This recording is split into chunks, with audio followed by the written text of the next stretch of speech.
On passe ensuite sur la partie Vim1 V12. Donc, on l'a vu tout à l'heure, j'ai répondu à certaines questions concernant Vim1, si c'était gratuit ou pas, mais on viendra tout de suite dessus. Donc, en Vim1 V12 permettra de monitorer, de faire de la supervision sur tous les serveurs Vim Backup for Microsoft 365.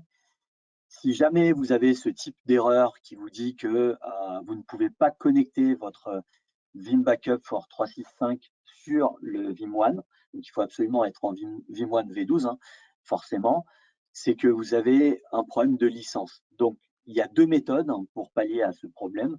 Le premier, c'est aller directement sur le Vim Backup 365 et faire un update de cette licence, et puis ensuite de reconnecter votre VBO, enfin votre Vim Backup M365 sur Vim1.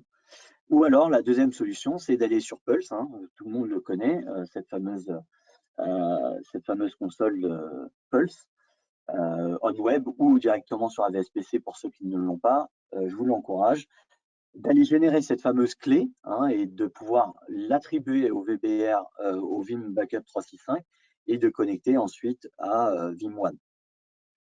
Si jamais vous avez ce message d'erreur, sachez qu'il y a une KB qui est sortie, hein, c'est la KB 4422, qui est déjà disponible et qui vous explique exactement ce que je viens de vous expliquer sur l'une des deux méthodes à réaliser pour pouvoir connecter votre Vim1, votre VB M365 sur Vim1.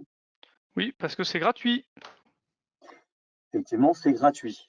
Donc, il n'y a pas de coût additionnel pour les services providers qui veulent monitorer Vim Backup M365. Donc, pour les clients qui sont déjà existants en Vim1, ce qu'il faut faire, c'est upgrader évidemment en V12. Donc, ça revient encore à dire ce qu'avait dit Baptiste sur la liste des upgrades. Donc, ça fait partie du troisième, hein, à upgrader dans votre liste. Donc, upgrader Vim1 en V12 pour pouvoir intégrer ensuite Vim Backup M365 V7. Bien évidemment, qui peut le plus peut le moins, c'est-à-dire que la V12 de Vim1 sera en capacité de faire de la V6 aussi. Mais pour bénéficier de cette fameuse licence et d'intégrer Vim1 VB365 dans Vim1, il faut absolument en V7. D'accord. Ça, pour les clients qui sont déjà existants sur 365, il faut tout simplement downloader Vim1 V12. Donc, c'était une fameuse question, est-ce qu'il fallait un Vim1 pour chaque VBO? Non, il en faut un pour l'intégralité de vos VBO. Vous pouvez les intégrer directement dans cette console Vim1 V12. Et donc, encore une fois, pas de coût additionnel sur la licence. Et c'est une licence que vous pouvez générer directement sur Pulse. Bien évidemment, c'était 2 points par workload, mais sur VBO, enfin Vim Backup M365, il n'y a pas de coût additionnel. Donc, on a été apporter quelques améliorations, notamment sur M365. Donc là, il y a 8 choses qu'il faut retenir. Donc, on va aller directement étape par étape sur les 8 champs qu'on voit, les 8 icônes qu'on voit à l'écran. Le premier, c'est tout simplement cette visibilité globale que vous pouvez avoir, cette répartition des objets que vous avez directement à l'écran, hein, comme vous voyez, et on peut voir exactement ce que gère, ce qu'on a en termes d'objets, décomposés en termes de users, de groupes, de sites Teams. On peut voir également les organisations, le nombre d'objets qui sont gérés et le nombre de repositories d'object storage qui sont vus au travers de M365. Donc, avoir une vue globale, de sortir des reports, mais également d'avoir des alertes, et on viendra après sur la partie alerte. Sur la partie rétention, donc on a parlé auparavant donc, des objets gérés, mais bien évidemment, ces objets consomment de l'espace, hein, sur notre objet, notre repository, nos repositories. Donc, on va avoir cette possibilité de voir à l'écran une data rétention, donc une vue globale sur la rétention, de pouvoir également faire du capacity planning, de voir ce qui a été consommé, voir exactement là où on consomme et voir le nombre d'objets, encore une fois, qui a été, qui sont découpés par étape. Bien évidemment, derrière tout ça, donc on sait vous sortir à l'écran au travers de Vim1 tous les objets protégés, toute la partie capacity planning, mais vous êtes en capacité aussi de ressortir du reporting, hein, de pouvoir vous l'envoyer ou envoyer ça directement à l'administrateur et de sortir directement sous forme de schéma, d'avoir une vue globale, un résumé global sur les objets protégés et d'avoir en fait en résumé chaque objet et de voir sur le total des sites, sur le total des teams qui ont été non protégés ou protégés.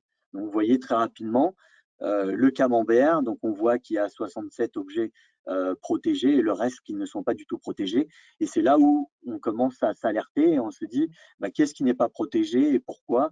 Et donc, on va se mettre sur la console et on va pouvoir corriger ce problème. Donc, Vim1 est là pour vous aider à corriger les endroits où vous avez des choses qui ne sont pas protégées. On va pouvoir avoir une surveillance évolutive aussi sur l'ensemble des choses qui sont protégées, des éléments, des environnements qui sont protégés par M365, à savoir les users, les groupes, les sites, les teams. Donc, voir également sortir un graphe sur les proxys qui sont qui ont le maximum de choses transférées. Donc, on va voir tout ça à l'écran. On va pouvoir vous sortir des graphes de ce type-là et pouvoir sortir des reports et pouvoir peut-être, alors je dis peut-être parce que je n'ai pas vu au travers des API, s'interfacer peut-être avec une supervision externe. Sur la partie gouvernance compliance, donc si vous avez des engagements de SLA auprès des entreprises, de vos clients, sachez qu'au travers des reports, vous avez cette possibilité granulaire d'aller chercher des objets dans lesquels vous voulez voir apparaître dans votre report et de sortir tout ça à votre client, vous dire voilà, monsieur le client, je suis en capacité de vous sortir des reports et de vous dire voilà, là où vous êtes protégé et nos engagements en termes de SLA, RTO, RPO, et voir là si vos engagements sont bien respectés ou pas auprès de vos clients. Donc, on a cette possibilité de pouvoir créer des templates et de pouvoir les utiliser pour les différentes compagnies qui sont assignées, les différents VBO qui ont été intégrés dans Vim1. Donc, encore une fois, sur la target SLA, donc on va pouvoir mettre un pourcentage hein, et voir là où, si on atteint ou pas ce pourcentage, et voir ensuite dans ce report qui va fournir en PDF, à savoir si vous êtes en accord avec votre engagement SLA auprès de vos clients.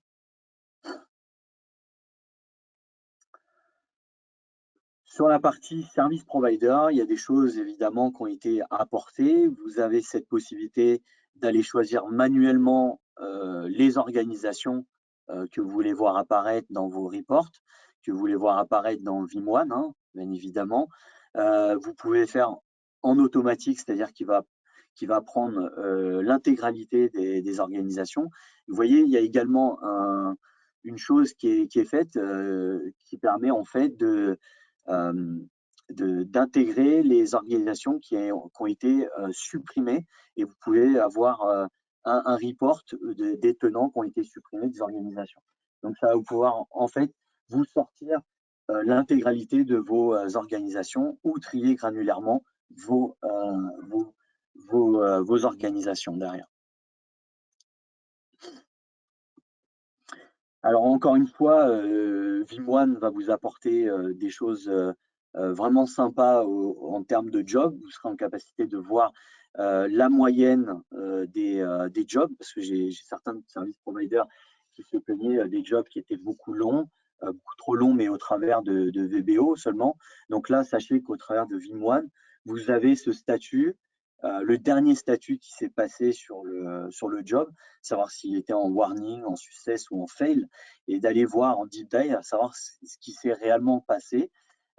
Et vous avez également sur la partie durée, la moyenne du job qui s'est passé et le dernier statut.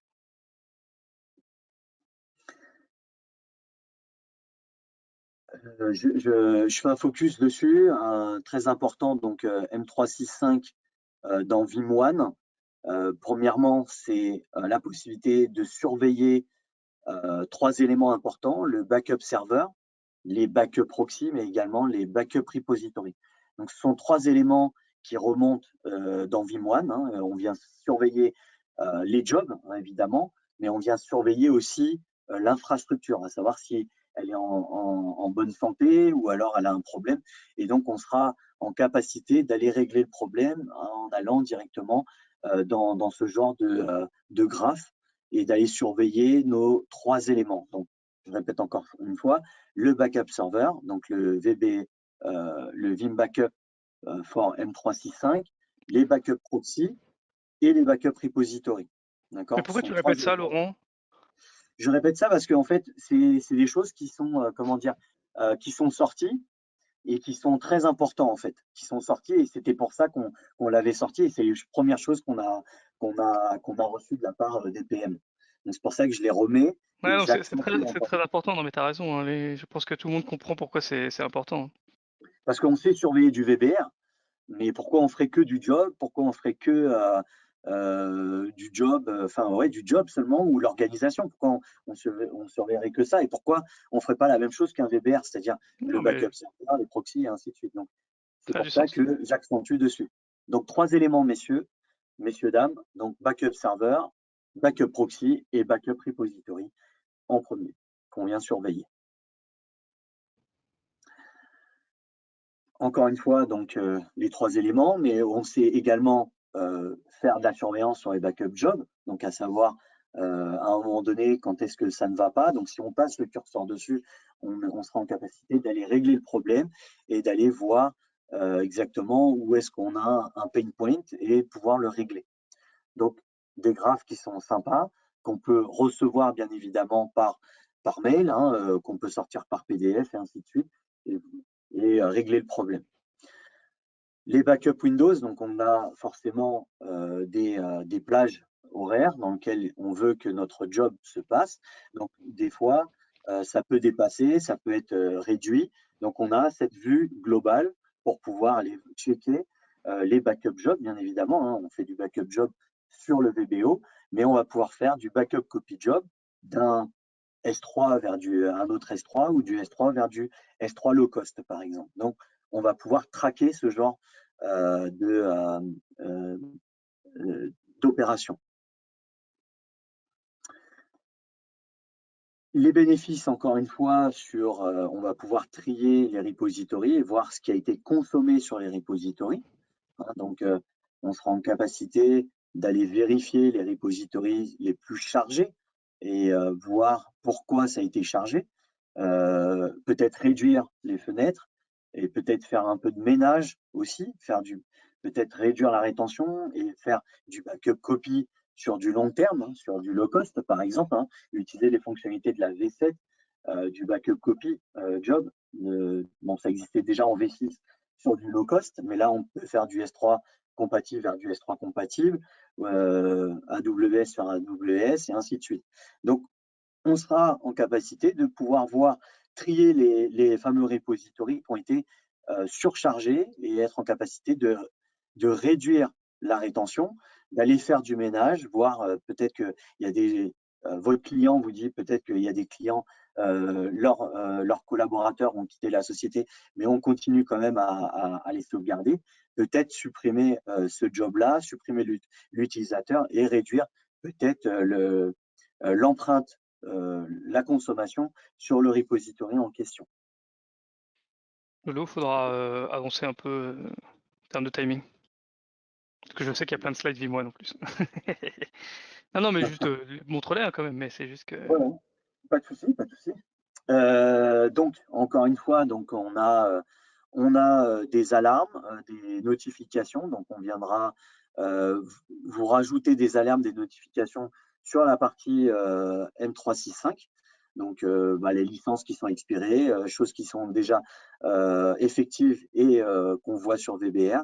Donc, on a un certain nombre d'alertes qui ont été rajoutées sur Vim Backup M365.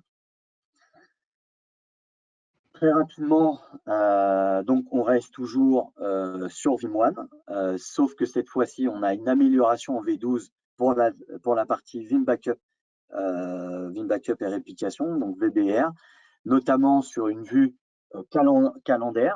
calendrier. Donc, on sera en capacité de voir sous forme de calendrier les différents éléments, les différents workloads et les différents backup job types, donc à savoir ce qu'on voit à l'écran, les backups, les réplications, les backup copies et ainsi de suite. Donc, on sera en capacité de traquer sous forme de calendrier, de pouvoir filtrer ces différents éléments.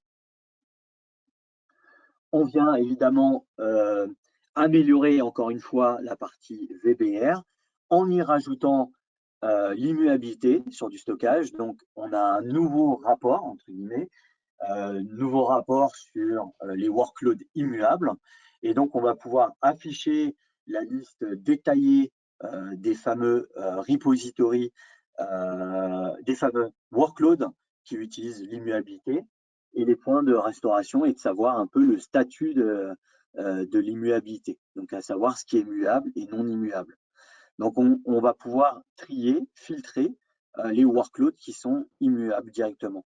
Donc, on voit à l'écran, là, en bas à droite de l'écran, la partie VM, la partie computer, la partie file share, et ainsi de suite.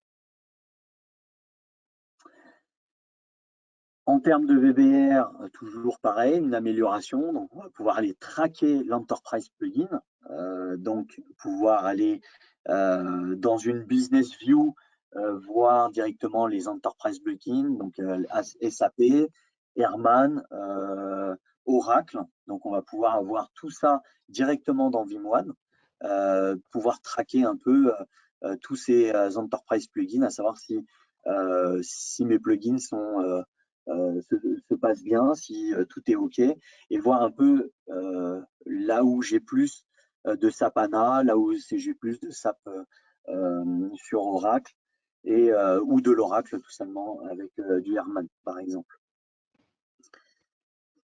Sur la partie public cloud visibilité, donc Baptiste vous a présenté tout à l'heure l'intégration avec la VSPC. Là, avec Vim1, vous serez en capacité de pouvoir avoir une visu globale, faire du monitoring, avoir une vue centralisée de votre VB Cloud. Donc, ça sera AWS, Azure, Google Cloud.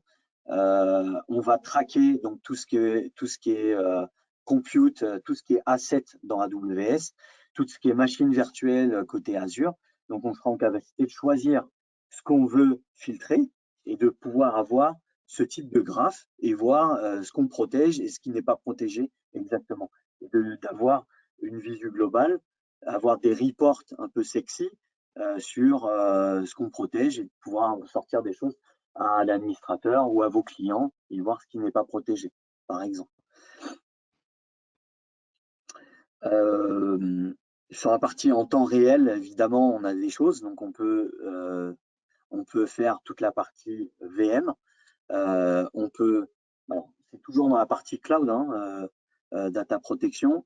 Donc, la partie VM, donc tout ce qui est Azure VM, EC2, Google Cloud Compute. Donc, on va pouvoir traquer certaines choses, voir à l'écran tous les backups qui sont en fail ou qui se sont bien passés. On l'a également sur la partie computer, file share, database et la partie VPC aussi. Donc, ce sont des choses qui sont intégrées dans Vim1 pour la partie VB Cloud. Sur la partie sécurité, donc, on a sur la partie sécurité, donc dès lors où on commence à faire des choses sur Vim1, Vim1 Web Client, Vim1 Client, eh ben, toutes ces choses-là sont traquées et donc au travers des API, on sera en capacité de pouvoir se loguer et de pouvoir faire des choses pour auditer toute cette partie-là. Donc l'audit log est possible directement dans les paramètres du serveur Vim1 et pouvoir voir ces logs-là à la fois dans Vim1, mais vous avez cette possibilité aussi de voir les logs Vim1 dans les logs Windows. Donc tout ça peut être traqué au travers du REST API et on va pouvoir utiliser les fonctionnalités de Vim1 au travers des REST API pour pouvoir ressortir les logs s'il y a besoin et voir réellement qui s'est connecté, qui a fait quoi, s'il a fait du delay, tout ça. Donc on a un journal complet des actions réalisées sur Vim1. Donc si jamais vous avez des audits PCI ou SOX par exemple, vous serez en capacité de sortir ces logs-là sous forme de report et de fournir ça à l'agent qui fait la sécurité et les audits. Il a pris un bon lifting, hein, Vimoine. Beaucoup de choses hyper importantes, hein, vous l'aurez compris. C'est pas dans le caout celle-là, mais pour le coup, non, c'est vraiment intéressant. Ceux qui n'ont pas du tout Vimoine, on va continuer, hein. Mais c'est juste pour ceux qui n'ont pas du tout Vimoine, vraiment mettez-le en place. C'est uniquement 2 points par VM. Ça se connecte à votre VCD, à votre vCloud Director, pardon, à votre vSphere, à vos Hyper-V, à votre VBR. Maintenant, ça se connecte à VB365, comme vient de présenter Laurent, les clouds publics, les plugins, beaucoup de notions de sécurité dedans. Gros taf qui est fait de la part du PM là-dessus. Je sais qu'on a un power user, Alex, et ses équipes qui sont très très forts sur la partie Vim1 chez un partenaire qui a vraiment arrivé à en sortir le meilleur. J'espère que du coup ça prend de nouveautés, mais voilà, vraiment n'hésitez pas par la suite à nous contacter, Laurent, moi, pour la partie Vim1 si besoin. On reste toujours sur la partie sécurité. Sur la partie sécurité, bien évidemment, on a encore à améliorer des choses. Donc, on va pouvoir faire du basic authentification, on va pouvoir faire du Windows authentification, mais également faire du MFA aussi et pouvoir sécuriser votre console pour éviter que toute personne puisse se connecter dessus. Donc, voilà à quoi ça ressemble si jamais vous activez le MFA. Vous aurez forcément la première fenêtre que vous connaissez ou alors une autre fenêtre. Utiliser un certificat qui vous est propre pour pouvoir vous loguer directement sur cette fameuse console Vim1.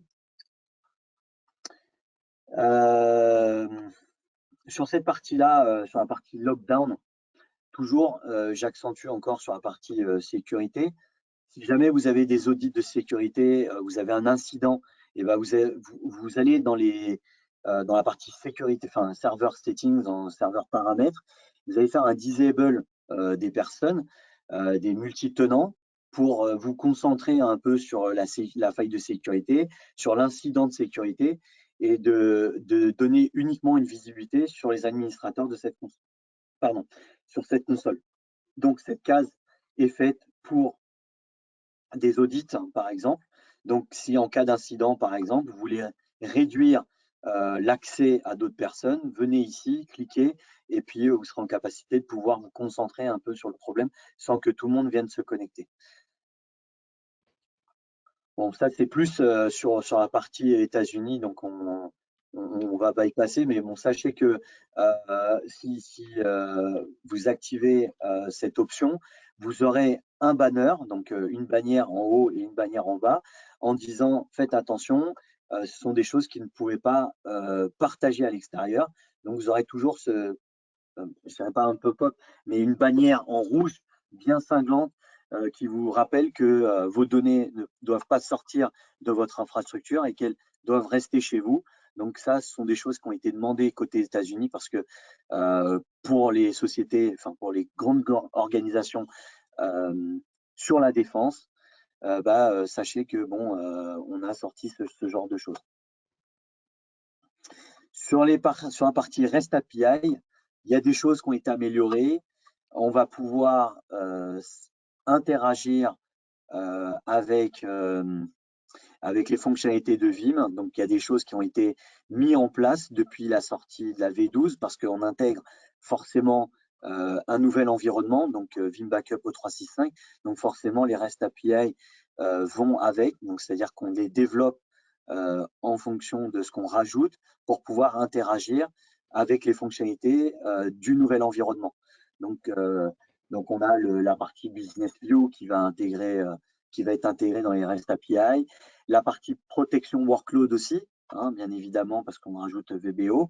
On a rajouté également la partie Enterprise Plugin, hein, c'est un nouvel environnement, 2 nouveaux environnements qui ont été intégrés. Forcément, les REST API vont avec et sont développés pour pouvoir interagir avec les fonctionnalités.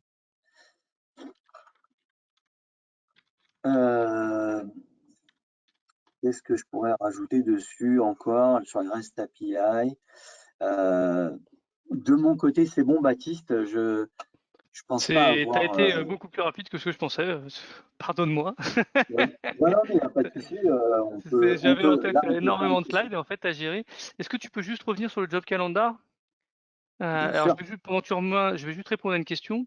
À partir du moment où on connecte Vim1 avec un VBR, on licencie automatiquement toutes les VM qui sont dans le VBR. D'accord? Ça veut dire que si jamais vous voulez tester Vim1, vous l'interconnectez avec un VBR de YAS qui a toutes les machines de vos clients, disons 1000 VM, bah, va falloir licencier automatiquement Vim. Voilà, il n'y a pas de granularité à ce niveau-là. C'est quelque chose en tant que provider qu'on demande. Vous savez comment on fait pour demander des choses maintenant. Je vous invite, tout à l'heure, il y a Alexandre qui a directement, je crois pas que c'est Alex. Si c'était Alexandre, ouais, c'est Alexandre qui a proposé directement le lien du blog, du forum du blog, pardon, le lien du forum, du post du forum avec les feature requests pour vCloud Director. N'hésitez pas à aller appuyer votre demande. Et bah, c'est la même chose. Si jamais vous avez ce besoin granulaire de ne licencier que certaines machines du VBR pour en faire la demande, aujourd'hui c'est l'intégralité. Je reviens juste sur ce que présentait Laurent, parce que c'est un problème qu'on voit de façon, bon, je dirais pas un problème, c'était des questions qu'on avait, et c'est généralement quand on fait des diags un peu d'infrastructure qui commencent à ralentir, qui commencent à éprouver un peu des faiblesses. C'est ce parti Job Calendar. Vous avez vu en haut, c'est Dashboard, Report, Scheduling, Job Calendar. C'est vraiment un truc spécifique, c'est une nouvelle page.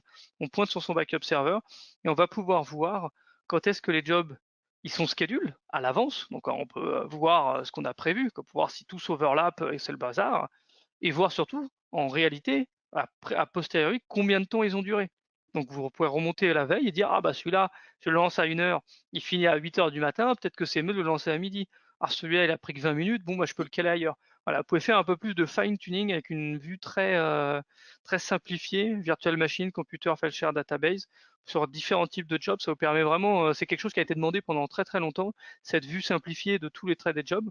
J'ai envie de vous dire, vous pouvez parfaitement prendre une licence trial. Vous générez une licence trial sur le site de Vim, vous le mettez dans votre Vim1.